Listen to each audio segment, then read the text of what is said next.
देखो ये नोटिस आया है ड्यू की ऑफिशियल वेबसाइट पे और इस नोटिस की लिंक आपको ड्यूबीडी ऐप में मिल जाएगी, वहां पे मैंने डाली हुई है, तो आप वहां पे जाके चेक कर सकते हैं नोटिफिकेशन सेक्शन में।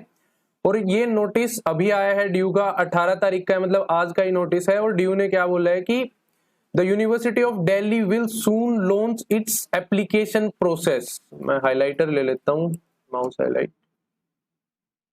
हाँ, तो ड्यू ने क्या बोला है, the university of Delhi will soon launch its application process for admission to UG programmes.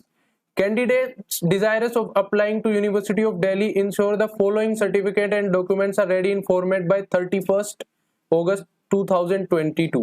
मतलब यार 31 अगस्त के आसपास आपका जो पोर्टल है वो ओपन होगा और आपके पास ये सारे डॉक्यूमेंट्स रेडी होने चाहिए उस पोर्टल पे आपको अप्लाई करने के लिए। सो मेक श्योर कि जिन डॉक्यूमेंट्स की अभी हम बात करने वाले हैं, अगर आप ड्यू में एडमिशन लेना चाहते हैं तो आपको फेज 1 में ये सारी चीजें यार अपलोड करनी पड़ेंगी वहां पे। सो यार फर्स्ट जो है वो आपकी 10th की सर्टिफिकेट आपके पास होनी चाहिए, जिसमें name of the candidate indicating date of birth and parents name. जो आपके पेरेंट्स का नेम है वो आपकी डीओबी जो आपने सीयूईटी के फॉर्म में भरी है वो सेम होनी चाहिए और आपकी 10th की सर्टिफिकेट में मेंशन होना चाहिए कि आपकी डीओबी ये है, पेरेंट्स नेम ये है। 12th की सर्टिफिकेट होनी चाहिए और कैंडिडेट का नाम मैच होना चाहिए, जो आपने सीयूईटी के फॉर्म में भरा है वो सेम होना चाहिए। फॉर एग्जाम्पल मेरा नाम सुमित कुमार है तो 12th में भी सुमित कुमार होना चाहिए और जो सीयूईटी का फॉर्म है उसमें भी सुमित कुमार होना चाहिए, नेम मिसमैच नहीं चलेगा। नेक्स्ट थर्ड पॉइंट, अगर आप किसी कैटेगरी से आते हैं एसटी एससी ओबीसी, ओबीसी में नॉन क्रीमी लेयर एनसीएल से, या फिर आप किसी माइनॉरिटी से आते हैं Sikh minority, Christian minority, CW यानी अगर आप जो वार्ड कोटा होता है, जो सोल्जर्स या जो भी फौजी होते हैं उनके बच्चों को मिलता है वो, कश्मीरी माइग्रेंट हैं, पीडब्ल्यूबीडी, अगर स्पेशली एबल्ड हैं आप, तो आपके पास आपका सर्टिफिकेट होना चाहिए जिस भी कैटेगरी से आप आते हैं उसके नेम में।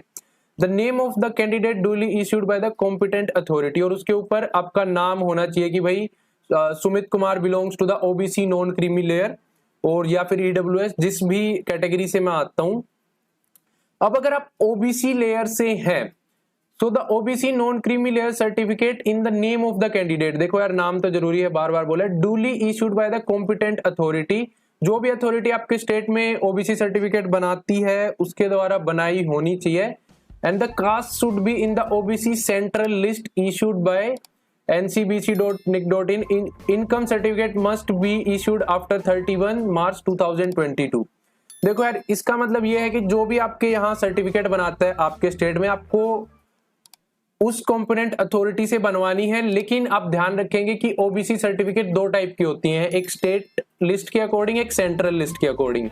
आपको जाकर के बोलना है कि हमें सेंट्रल लिस्ट के अकॉर्डिंग ओबीसी सर्टिफिकेट बना दो और उनको बताना कि हमें दिल्ली एडमिशन लेना है तो सेंट्रल लिस्ट वाली चाहिए, स्टेट लिस्ट वाली नहीं चलेगी। अगर आप बनवा लेंगे तो आपका फॉर्म रिजेक्ट हो जाएगा जब आप कॉलेज में अप्लाई करेंगे। तो आप ध्यान रखें कि सेंट्रल लिस्ट की ओबीसी होनी चाहिए, मैं इसलिए ज्यादा फोकस कर रहा हूँ। साथ ही साथ उसके अंदर नॉन क्रीमी लेयर मेंशन होना चाहिए कि ये ओबीसी ग्राउंड से बैकग्राउंड से आता है और ये नॉन क्रीमी लेयर में है। तो ये सारी चीजें आपको वहां पे बतानी है कि OBC plus non creamy layer plus आपकी जो सर्टिफिकेट है इनकम सर्टिफिकेट वो 31 मार्च 2022 के बाद बनी होनी चाहिए। एक्चुअली ये तीनों एक ही सर्टिफिकेट में बन के आती हैं, जिसमें लिखा होता है कि so and so belongs to OBC non creamy layer and his income is below this much amount in the current fiscal year 31 March 2002 के बाद की कोई भी डेट होती है। भी लोग सीडब्ल्यू कैटेगरी से हैं उनका जो एजुकेशनल कंसेशन सर्टिफिकेट बनता है, जो भी आपका सैनिक बोर्ड होता है स्टेट लेवल डिस्ट्रिक्ट लेवल पे जो सैनिक बोर्ड होता है ना, वहां से बनेगा। फॉर्मेट नीचे दिया हुआ है कि कैसा फॉर्मेट होना चाहिए आपका। अगर आप पीडब्ल्यूडी से आते हैं, स्पेशली एबल्ड हैं, तो आपके पास सर्टिफिकेट होना चाहिए, जिस भी कैटेगरी से आप आते हैं वो आपको पता होगा, और एक रिकॉग्नाइज्ड गवर्नमेंट हॉस्पिटल से होना चाहिए और duly attested by the photograph of the candidate.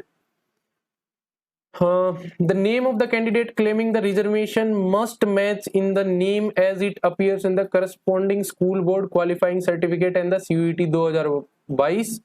Parents name must also match in the certificate. जो आपका नाम है, जितनी भी आपकी सर्टिफिकेट रिजर्वेशन वाली हैं, जिस भी कैटेगरी की हैं, साथ ही साथ आपकी 12th की है, साथ ही साथ आपका जो सीयूईटी का है, वो तीनों चीजें आपका नाम उन तीनों में मिलना चाहिए, आपके पेरेंट्स का नाम मिलना चाहिए। अगर नहीं मिलता है तो कुछ गड़बड़ हो जाएगी, अभी दूसरा बनवा लो, टाइम है आपके पास। अंडरटेकिंग नहीं चलेगी अगर आपके पास इनकम्प्लीट है, इनवैलिड है, नॉन अवेलेबल डॉक्यूमेंट है तो उसकी अंडरटेकिंग नहीं चलेगी। अंडरटेकिंग बेसिकली यही होता है कि मैं थोड़े दिन बाद दे दूंगा, वो नहीं चलेगी। डीयू इस बार बोल रहा है तो आप अपने डॉक्यूमेंट्स को रेडी रखिए। अब देखिए फॉर्मेट क्या है, इस फॉर्मेट में होना चाहिए। ये फॉर्मेट DUBD ऐप में मैं डाल दूंगा, लिंक डिस्क्रिप्शन में है, वहां से डाउनलोड करके प्रिंट करके देख लेना। लेकिन जरूरी नहीं है कि आप इसको फिल करके ले जाओगे तो आपके जो स्टेट में वो इस पे साइन कर देगा। वो कुछ ऐसी ही बातें लिखेगा, उसमें आपको ये ध्यान रखना है कि ये सारी चीजें मेंशन है कि अकॉर्डिंग टू दिस एक्ट, और बाकी वो अपने हिसाब से बना करके देगा आपको। इस फॉर्मेट में वो साइन ना भी करे, किसी किसी स्टेट में कर भी देते हैं। NCL सर्टिफिकेट है तो इसमें आप देखिए कि यहाँ पे आपको यही फॉर्मेट लगभग रखना है, और डेट का आपको ध्यान रखना है। OBC में 31 मार्च 2022 के बाद आपकी जो इनकम सर्टिफिकेट इसमें जो लिखी जाएगी वो बनी हुई होनी चाहिए कि 31 मार्च 2022 के बाद ये सर्टिफिकेट बनी है। NCL भी आपका मेंशन होना चाहिए इसके अंदर। EWS का फॉर्मेट भी यहाँ पे दिया हुआ है, सेम चीजें ध्यान रखनी है। सेंट्रल लिस्ट में आप मतलब ये सेंटर के लिए बनी होनी चाहिए, और फॉर्मेट आपको ये रखना है। DUBD ऐप में डाल देंगे फॉर्मेट, कल आप डाउनलोड कर सकते हैं वहां से। ये सैनिक जो भी CW कैटेगरी के अंडर अप्लाई कर रहे हैं ये उनके लिए है। और फिर लास्ट में है PWD जो स्पेशली एबल्ड स्टूडेंट्स हैं उनके लिए फॉर्मेट है। सारे फॉर्मेट अलग अलग आपकी कैटेगरी के हिसाब से 1 घंटे बाद आप DUBD ऐप से डाउनलोड कर सकते हैं, वहां पे हम डाल देंगे।